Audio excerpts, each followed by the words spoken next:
everyone, so welcome back to the third lecture of chemical bonding. In the previous videos we have already learned about ionic compounds and covalent compound. In today's class we are going to learn about coordinate covalent compound. As we already know that bond is formed either by completely transfer of electron in case of ionic compound or by sharing of electron. जब share of electron होता है ना तो bond दो type का बनता है, एक जिसमें म्यूचुअल शेयर होता है, म्यूचुअल शेयरिंग मतलब इलेक्ट्रॉन का जो शेयर रहेगा बोथ साइड से आएगा, बोथ एटम कंट्रीब्यूट करेगा, वो जो बॉन्ड बनाता है उसको हम लोग क्या बोलते हैं, कोवेलेंट बॉन्ड बनाते हैं। लेकिन ये जो कोवेलेंट कोऑर्डिनेट बॉन्ड होता है इसमें शेयरिंग ऑफ इलेक्ट्रॉन है, both the atom will share the electron, but जो वो दो इलेक्ट्रॉन होता है जो बॉन्ड में नीडेड होता है वो कोई एक एटम उसको प्रोवाइड करता है। So bond form by share paired of electron with both electron coming from same atom, मतलब कोई एक एटम क्या करेगा, वो दोनों इलेक्ट्रॉन को वो प्रोवाइड करेगा। क्यों प्रोवाइड करता है? क्योंकि उसके पास एक्सेस ऑफ इलेक्ट्रॉन रहता है जिसको हम लोग लॉन पेयर बोलते हैं, वो आगे डिटेल में पढ़ेंगे। इस बॉन्ड को हम लोग डिनोट कैसे करते हैं, ये कोवेलेंट की ही तरह रहेगा। सपोज कर लीजिए A and B covalent bond बनाता है तो हम लोग इस तरह से इंडिकेट करते हैं,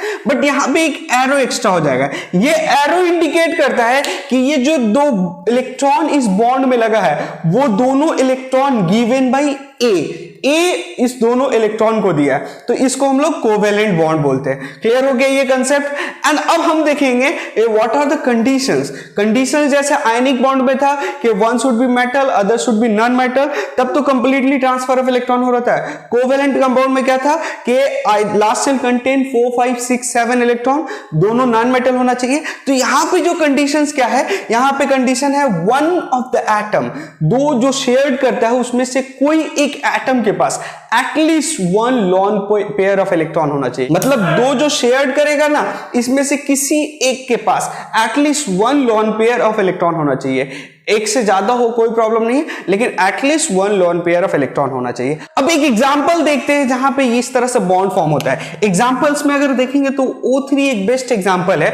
O3 में देखिएगा कोऑर्डिनेट बॉन्ड भी होता है एंड कोऑर्डिनेट कोवेलेंट बॉन्ड भी होता है। जस्ट एग्जांपल देखो कि O ऑक्सीजन के लास्ट सेल में कितना इलेक्ट्रॉन होता है, वी नो 6 इलेक्ट्रॉन। 6 इलेक्ट्रॉन को हम इस तरह से डिनोट कर दिया। चलिए ये हो गया। एंड अनदर ऑक्सीजन एक एटम है जो इस तरह से हम डिनोट कर दिया। चलिए ये क्या कर रहा था, देखिए ये अपने इसको म्यूचुअल शेयर करके ये 8 इलेक्ट्रॉन, ये 8 इलेक्ट्रॉन हो गया और ये दोनों स्टेबल होकर जा रहा था जिसको हम लोग O2 बोल रहे हैं। लेकिन सपोज कर लीजिए कहीं पे यहाँ पे एक एक्स्ट्रा ऑक्सीजन एटम आ रहा है, ये एक एक्स्ट्रा एटम आ रहा है, ये देखिए एक्स्ट्रा एटम आ रहा है, इसके लास्ट सेल में कितने इलेक्ट्रॉन है, 6 इलेक्ट्रॉन है। देखो जब ये शेयर्ड पेयर्ड इलेक्ट्रॉन कर रहा था, ये भी अपना डिजायर पूरा कर लिया, ये भी अपना डिजायर पूरा कर लिया, लेकिन ये एक एक्स्ट्रा बचा हुआ है।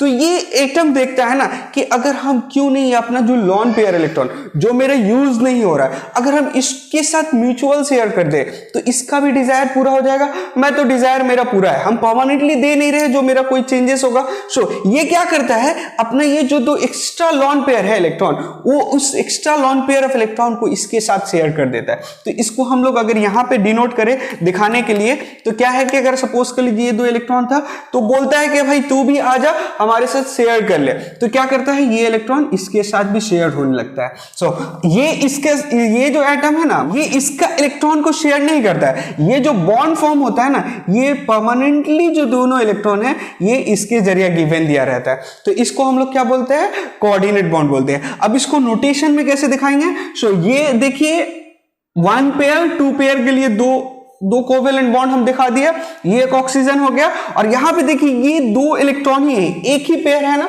तो एक बॉन्ड बनेगा। इसके बाद ऑक्सीजन यहां लिख दिया। चलिए अब रहा कि ये दोनों इलेक्ट्रॉन कौन दे रहा है, ये वाला आइटम दे रहा है ना, तो ये नोटेशन इस तरह से हो जाएगा। सो ये आपका हो गया O3 का डायग्राम, मतलब O3 का structure diagram, Lewis dot structure जिसको बोल सकते हैं। तो ये आपका O3 का लुईस डॉट स्ट्रक्चर हो गया। देखिए यहां पे आपका कोवेलेंट बॉन्ड भी है एंड कोऑर्डिनेट बॉन्ड भी है। कोऑर्डिनेट क्यों कर रहा है, ऑलरेडी वो डिजायर उसका फिक्स था, बट वो क्या कर रहा है, अपना एक और जो फ्रेंड है उसका डिजायर को भी पूरा कर दे रहा है। क्यों, क्योंकि उसके पास एक एक्सेस ऑफ इलेक्ट्रॉन था, वो रख के क्या करेगा, बोलेगा इसके जरिए किसी का हेल्प हो जा रहा है, तो ये क्या करता है, इसको दे देता है और स्टेबिलिटी इसका भी अचीव हो जाता है, तो ये आपका इस तरह से कोवेलेंट बॉन्ड बनता है। अब हम लोग formation of ammonium ion and hydronium ion को देखेंगे। एग्जाम में बार बार ये दोनों पूछता है कि इसका स्ट्रक्चर आप बनाइए, कैसे बनता है, तो इसको हम लोग डिटेल में देखेंगे। अगर हम देखें सबसे पहला ये NH4 को अगर देखते हैं, मतलब क्या है, अमोनियम आयन को अगर हम देख रहे हैं तो इसमें क्या होता है देखिएगा। सबसे पहले हम लोग को पता है अमोनिया N, अमोनिया का क्या होता है, लास्ट सेल में इलेक्ट्रॉन 5 होता है ना। सो ये होता क्या है, एक्चुअली क्या है ना, अमोनिया जब है, अमोनिया के पास जब H प्लस कहीं से आता है तो ये जो अपना extra lawn pair of electron है ना, इसके साथ शेयर्ड कर देता है, तो ये क्या बन जाता है NH4, और ये प्लस साइन को हम लोग ऊपर में इंडिकेट करते हैं। इस तरह से भी इंडिकेट कर सकते हो, या कहीं कहीं किसी बुक में इस तरह से नोटेशन किया गया है, ठीक है, इस तरह से नोट कर सकते हैं। तो अब देखिएगा कि ये पूरा डिटेल में स्ट्रक्चर अगर देखा जाए तो कैसे बनता है। तो हमको पता है ये नाइट्रोजन जो होता है इसके लास्ट सेल में कितना इलेक्ट्रॉन होता है, 5, एटॉमिक नंबर 7, लास्ट सेल में कितना होता है 2 and 5, एटॉमिक नंबर 7 तो 2 and 5, लास्ट सेल में 5 इलेक्ट्रॉन है, तो 5 इलेक्ट्रॉन को हम लोग नोट करते हैं, हम डॉट के जरिए 5 इलेक्ट्रॉन दिखा रहे हैं, यहाँ पे 2 लोन पेयर लिख दिया। और हाइड्रोजन है ना 3 हाइड्रोजन NH3 में, तो 3 हाइड्रोजन को 3 साइड से हम ऐसे दिखा दिया।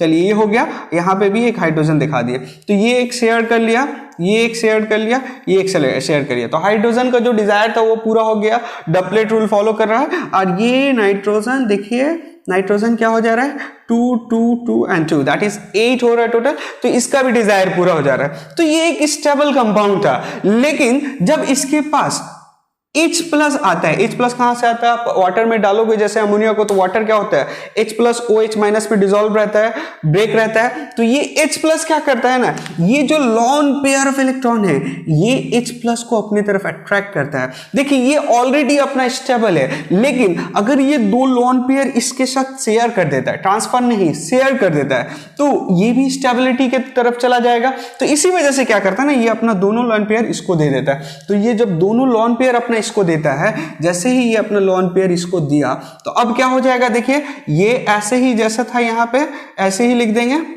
चलिए ये तो हो गया, ये अपना एक लॉन पेयर के साथ जैसे ही दोनों परमानेंटली दोनों इलेक्ट्रॉन, देखिए ये N दे रहा है ना, दैट पर ये नोटेशन हुआ, और यहाँ पे एक हाइड्रोजन हो गया, और इसके साथ जो प्लस साइन था इसको हम लोग ऊपर में लिख दिए। ये आपका क्या हो गया, स्ट्रक्चर ऑफ अमोनियम आयन। इस तरह से एग्जाम में आपको लिखना पड़ेगा। अब हम लोग देखते हैं structure of hydronium ion. Hydronium ion कैसे पूरा स्ट्रक्चर में डिटेल में उसका देखते हैं कैसे वो बनता है। तो इसके लिए सपोज कर लीजिए जो आपका वाटर था H2O, हमको पता है वाटर का स्ट्रक्चर क्या होता है। इसमें सपोज कर लीजिए आप HCl जैसे ही डालते हो, तो HCl क्या होता है, ब्रेक होता है ना, H plus and Cl minus में, H प्लस Cl माइनस में ब्रेक हो जाएगा ये।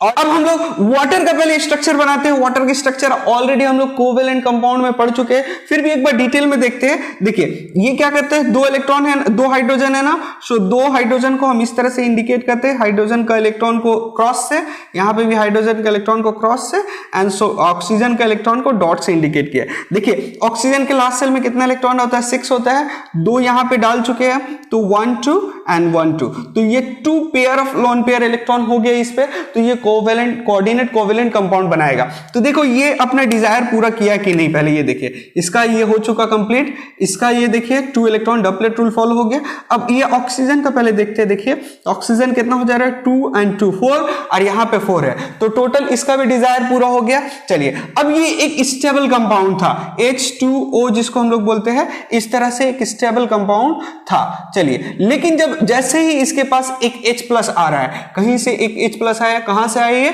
जैसे हम लोग कोई एसिड डालते हैं तो एसिड क्या होता है H प्लस और OH माइनस में, जैसे यहां पे लिया, तो जैसे ही हम लोग कोई एसिड डालते हैं तो एसिड क्या होता है, देखिए H प्लस और उसके नेगेटिव रेडिकल में ब्रेक हो जाता है। फॉर एग्जांपल HCl लिए तो H plus and Cl minus में ब्रेक हो गया, तो यहाँ पे जो H प्लस है, ये H प्लस यहाँ पे जैसे ही आता है तो ये ऑक्सीजन देख रहा है कि वी ऑलरेडी स्टेबल है, ये सब अपना में ऑलरेडी स्टेबल है। लेकिन अगर बाई एनी चांस अगर हम ये मेरे पास जो एक्सेस पड़ा हुआ है उस इलेक्ट्रॉन को अगर हम हाइड्रोजन को दे देते हैं तो बेचारे उसका भी कुछ काम हो जाएगा, उसका भी भला हो जाएगा। तो वो लोग क्या करता है, इस दोनों एक लोन पेयर ऑफ इलेक्ट्रॉन को इसको ट्रांसफर नहीं करता है, क्या करते हैं ये दोनों इलेक्ट्रॉन इसके साथ शेयर करने लगता है। तो शेयर करेगा तो क्या होगा, इस नोटेशन 1 हाइड्रोजन 2 हाइड्रोजन और इसके साथ जो शेयर किया उसको ऐसे हम लोग इंडिकेट करते हैं, ये हो गया, और ये पूरा परमानेंटली अब इसको कैसे दिखला देंगे परमानेंटली ऐसा, तो ये आपका हो गया H3O+, तो ये था हाइड्रोनियम आयन। सो इसी तरह से हम लोग जब डिफिनेशन पढ़ते हैं ना एसिड का, तो एसिड का डिफिनेशन में देखिएगा बहुत सारी जगह लिखा है acid is a compound which produce H+ ion as the only positive ions, और किसी किसी बुक में लिखा है आपका कि acid is a compound which produce hydronium ion as the only positive ion, क्योंकि वो जो H+ आयन एसिड में जो ब्रेक होता है ना वो H+ के फॉर्म में नहीं रहता है, क्योंकि वाटर में जैसे ही वो आता है वाटर के साथ कंबाइन करके वो क्या बना लेता है, हाइड्रोनियम आयन बना लेता है। इसी वजह से बहुत सारे बुक में वो हाइड्रोनियम लिखा रहता है। आई होप सो आपको ये पूरा डिटेल समझ में आ गया होगा।